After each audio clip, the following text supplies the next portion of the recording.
मयत सरपंच संतोष देशमुखांचे बंधू धनंजय देशमुख यांनी काल कळंब पोलीस ठाण्यात अधिकाऱ्यांची भेट घेतली।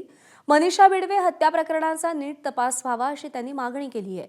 तसंच प्रशासनाच्या गोंधळाबाबत आज बीडच्या दौऱ्यावर येणारे उपमुख्यमंत्री अजित पवारांना देखील ते भेटणार आहेत। संतोष देशमुख यांचे कळंब येथील महिलेसोबत अनैतिक संबंध असल्याचं दाखवण्यासाठी कोणत्या महिलेचा वापर केला जाणार होता, त्या महिलेचा पोलिसांनी शोध घ्यावा ही मागणी धनंजय देशमुख करणार आहेत।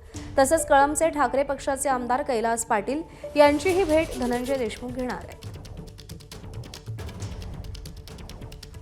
जे बीड जिल्ह्यामध्ये या 3 महिन्याच्या कालावधीमध्ये जे काय सगळा गोंधळ चालू आहे ते सगळं महाराष्ट्र राज्य बघतंय। दुसरी कुठलीच बातमी नाही बीडशिवाय।